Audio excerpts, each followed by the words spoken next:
and Eller, how are you today? I am fine, Jeff Duncan. How are you today? I'm good. I'm good. So, how is, you had a quick trip home this past weekend, I guess? I did. I came home Friday evening, got home at about 6 o'clock, and left yesterday about 4 in the afternoon and flew back up to Washington and back at it today. Sitting at my desk, the desk that you so aptly occupied during one of your radio interviews. Absolutely. So how are things going up there, Jeff Duncan, Congressman Jeff Duncan? Well, it's a historic time in this nation as we really wrestle with this debt ceiling increase and making fundamental, what I call revolutionary changes to the way Washington operates. And we've got two sides. We've got a president who wants to raise taxes and continue spending American tax dollars. And we've got another side that wants to stop the spending binge, as Speaker Boehner calls it, and make true spending cuts and true reforms where future generations will be protected from a runaway government spending. Well, Jeff, how do you think we're coming on this? Because, what was it, as of Friday night there was no deal, and of course all the shows on Sunday were talking about all the ramifications and where it's going. Do you feel that there's any possibility at this moment that they're going to come together? Well, Washington's looking for a deal, and America's looking for a solution. They don't want us just out of bleed. They don't want a quick fix deal on this. They want to see us really address and come up with a solution to the problem, the underlying problem being the spending and the debt and the deficits. And so as of just a little while ago, about 3 o'clock, between the hours of 2 and 3, we had a meeting with Speaker Boehner, who presented another plan that he and Senator Mitch McConnell and Senator Harry Reid worked on over the weekend. And notice there's an absence of the White House in this plan. But anyway, it's a plan that's been laid on the table. We're reviewing as a staff here to really get a full understanding. We haven't seen a bill yet. They're going to have a bill prepared sometime this evening and put online, because that's what we require to have a 3-day availability of the bill before we vote. And they hope to take a vote up on Wednesday. So anyway, that's kind of where it's at. Well, Jeff, what do you feel about our credit rating and the effect if a deal isn't put together, or do you feel that a deal is going to be put together? Well, I think Standard & Poor's, S&P, and Moody's have both been very, very clear that we can't just raise a debt ceiling from Washington and protect our credit rating. They want to see real structural reform to the way this place operates, and that's what we've called for. And the only plan on the table right now that would keep our credit from being degraded is the Cut, Cap, and Balance Act, which I supported. We voted on last week, and which cuts government spending, and it caps spending and the growth of government to a percentage of our gross domestic product or our wealth as a nation. And it also would be a debt ceiling increase contingent upon the passage of a balanced budget amendment passing both bodies of Congress, the House and Senate, and sent to the states for ratification. So that's a plan that has been accepted by those credit agencies as a plan that would not get our credit degraded. And so, I'm standing by that. I think that is a great plan. I actually led a group of freshman congressmen on Friday morning. We walked over to the Senate before the Senate took this measure up and stood in the Senate chamber and watched them vote. Now, it wasn't a vote on the bill per se. It was a tabling motion just to table the bill and not have any debate. So not one single word in debate was uttered on the Senate floor with regard to what the American people want, and that's to get our fiscal house in order. Jeff, that's a question that nobody has been able to answer for me. Why didn't they at least debate it or bring up some conversation about it before they voted to table it? Well, that's my question for Senator Reid and the Democrats. What are they afraid of to debate this in front of the American people? The merits of living within your means, of cutting spending, getting your fiscal house in order, capping the growth of government, and a balanced budget amendment sent to the states. That's all we're asking.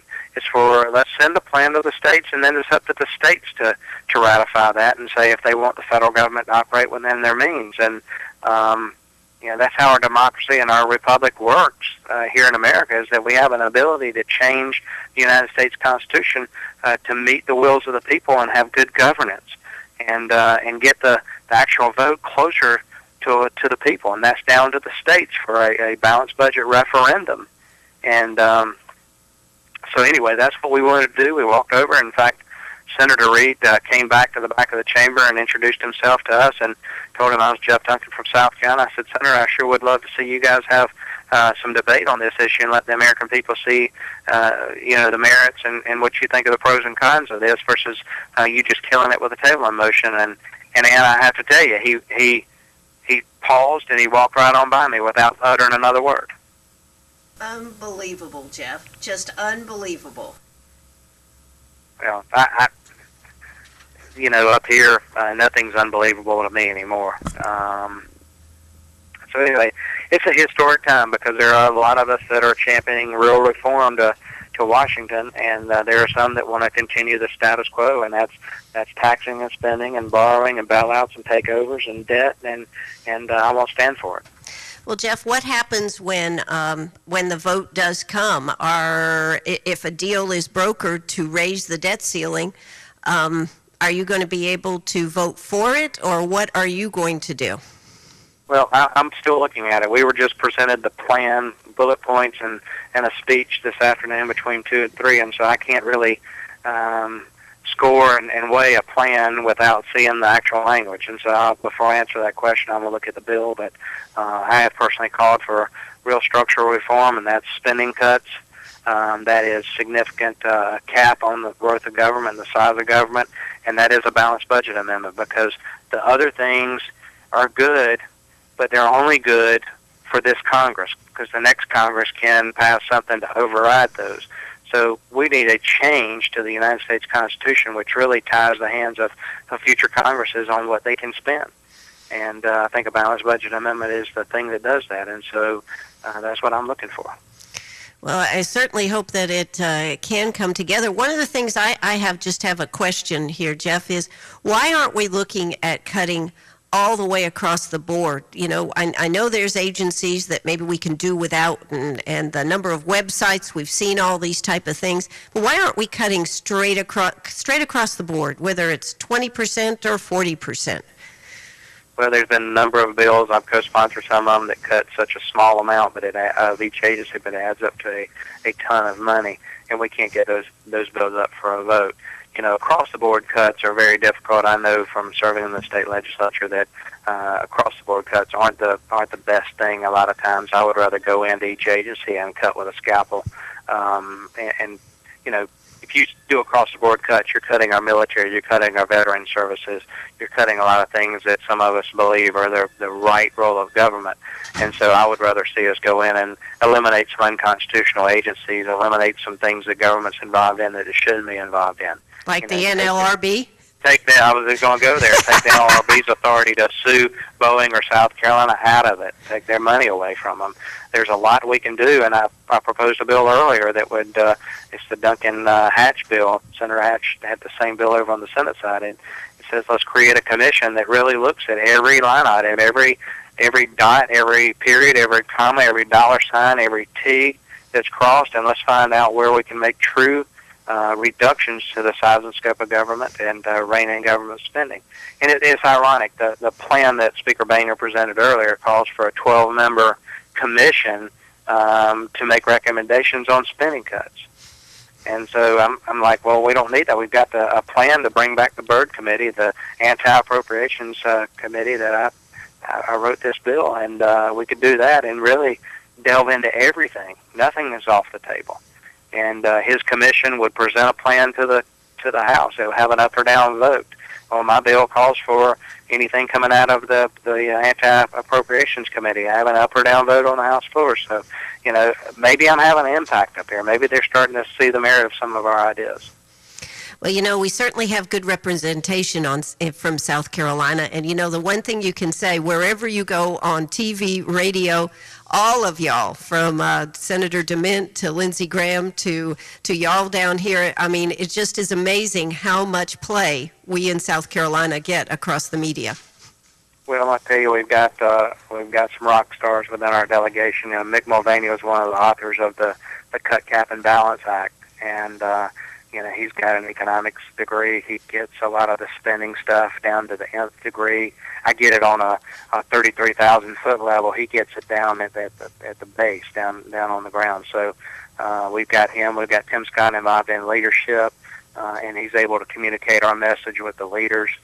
We've got Trey Gowdy, who brings a tremendous amount of legal expertise and also just an ability to play devil's advocate and see both sides and really make you think about the issues because of his background as a solicitor. And so, and Joe Wilson's here to say, guys, here's what's happened in the past. Here's what you can expect. Here's the hand that's probably going to be played next. Be ready for it.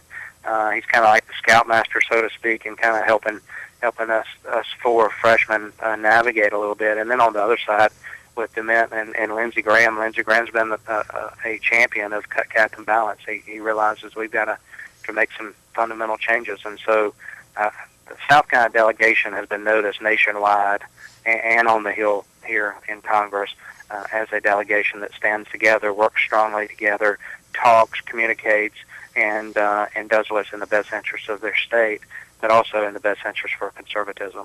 Absolutely. I have one more question for you. We always hear how our president is leading from behind. From a military aspect, how can a president or how can anybody lead from behind? I've never heard of a general. Is he leading at all? Well, that's my question. A general or a colonel always leads from the front. How can someone lead from behind? Well, I would argue that he's not leading at all, and he's being very reactionary, as we saw on Friday evening. We went down to the White House on Monday of last weekend and delivered a letter to the president because we put together a plan. We put it in writing. We drafted a piece of legislation. We took it to the House floor, and we voted on it. All he's done is issue bullet points and give speeches. But you can't score bullet points and speeches to determine the impact on the American people because there's not a plan, there's not a bill to be scored. We've asked him, put a plan on the table. Let us look at it. Let us weigh the merits of it. You've got to do that. And I said that day, maybe he needs to get off the golf course and get to work. It was Monday morning. I said, I hope he's in here working because we need the president to be working on this issue that's important to America and the American people. And anyway, I don't believe he's shown any leadership in this issue. He's just been very, very reactionary. Absolutely. Well, Congressman Jeff Duncan, it is good to have you on the air with us right now. I know you're very, very busy. I certainly appreciate the fact that you were able to take a few minutes and keep us posted, and we'll be watching as these next few days come up. Do you think there's enough time to put something together, though, Jeff? Well, it comes down to August 2nd is an arbitrary date set by Secretary Tim Geithner, and so there's enough time. We're working on some 3-day posting rule that we have, so there's a bill that's going to be drafted in the Speaker's plan tonight, put online for everyone to look at for a vote on Wednesday. That's enough time to get it done, but if we get to August 2nd, honestly, there's a lot of us that don't believe we'll have a default as long as we continue to work on this issue, and Standard & Poor's, S&P, and Moody's want us to deal with the root causes of the problem here, not just the debt ceiling increase. And so we'll just say that the country's not out of cash. We have cash coming in every day. We may have to prioritize our spending. We're not going to default on our obligations. It just may be a little delay in some of the payments to some of our vendors and other things. But we've got several bills that would address the prioritization of spending and tell the Secretary of Treasury what the priorities are. But listen, they're smart guys. This executive branch, they should make executive decisions and pay our payables, pay our military, pay our seniors, pay our veterans, keep the nation defended, and then prioritize after that. Thank you so much, Congressman Jeff Duncan. God bless you, and keep us informed. And thank you. God bless you, and God bless America. All righty. Bye-bye.